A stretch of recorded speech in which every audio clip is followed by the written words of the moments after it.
Sir ಕೊನೆ ಪ್ರಶ್ನೆ. ಮನು ವೈಷ್ಣವ ಅಂತ BJP ಕಾರ್ಯಕರ್ತ. ಸರ್ ತಮಗೆ ಯುವ ನಾಯಕರು ಅಂತ ಗುರುತಿಸ್ಬಿಟ್ಟು ಪಕ್ಷ 2 ಬಾರಿ ಟಿಕೆಟ್ ಕೊಡ್ತು, ಸಂಸದರಾದ್ರಿ, ಅಭಿವೃದ್ಧಿಯಲ್ಲಿ ಸೈ ಅನ್ಸ್ಕೊಂಡ್ರಿ. ಇದೇ ರೀತಿ ಪಕ್ಷದ ವರಿಷ್ಠರ ಜೊತೆ ಕೂತ್ಕೊಂಡು ಸಂಘಟನೆ ಮಾಡ್ತೀನಿ ಅಂತ ಜವಾಬ್ದಾರಿ ತಗೊಂಡು ಸಂಘಟನೆ ಬಲಿಷ್ಠವಾಗಿ ಮಾಡ್ಬೋದಲ್ವಾ? ಸಂಘಟನೆಯಲ್ಲಿ ಯಾಕೆ ತೊಡಗಿಸಿಕೊಳ್ತಿಲ್ಲ ಅಂದರೆ ಪದಾಧಿಕಾರಿ ಯಾವುದೋ ಈಗ ಒಂದು ಹೇಳ್ತೀನಿ ನಿಮಗೆ ಕೇಳಿ. ನಾನೇನು ಸ್ಟಾರ್ ಕ್ಯಾಂಪೇನರ್ ಲಿಸ್ಟಲ್ಲಿ ಹಾಕಲಿಲ್ಲ.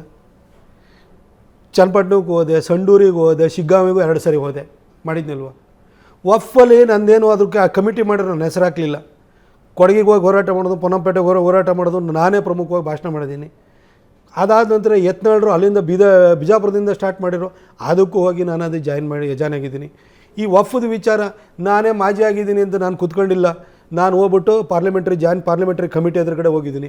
ವಿಟ್ನೆಸ್ ಆಗಿ ಫಾರ್ಮರ್ಸ್ ಕರ್ಕೊಬರ್ತೀನಿ ಅಂತ ಜನವರಿ ತಿಂಗಳಲ್ಲಿ ಅಪಾಯಿಂಟ್ಮೆಂಟ್ ತೊಗೊಂಡಿದ್ದೀನಿ. ಆಯಿತು.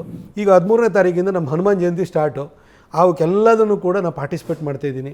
ಎಲ್ಲ ಕಡೆ ಹೋಗಿ ಕರೆದ್ರೂ ಕೂಡ ಎಲ್ಲ ಕಡೆನೂ ಹೋಗಿ ಸ್ಪೀಚಸ್ ಕೊಡ್ತಾಯಿದ್ದೀನಿ. ಇದಕ್ಕೆ ಸಂಬಂಧಪಟ್ಟಾಗ ಪೂರ್ವಕವಾಗಿ ಮಾತಾಡ್ತಾಯಿದ್ದೀನಿ.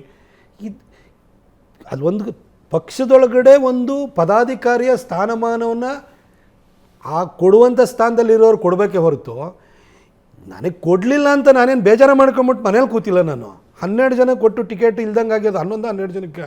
ಆದರೆ ನಾನು ಒಬ್ಬನೇ ಓಡಾಡ್ತಾ ಇರೋನು.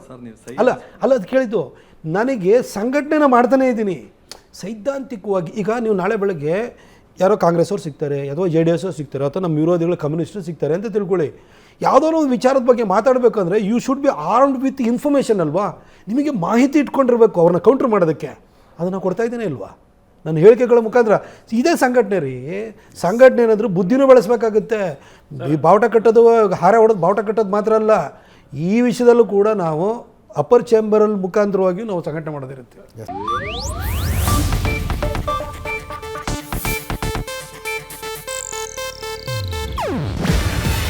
ಇದು ಏಷ್ಯಾನೆಟ್ ನ್ಯೂಸ್ ನೆಟ್ವರ್ಕ್ ಪ್ರಸ್ತುತಿ. ನೀವು ನೋಡ್ತಿದ್ದೀರಾ ಏಷ್ಯಾನೆಟ್ ಸುವರ್ಣ ನ್ಯೂಸ್.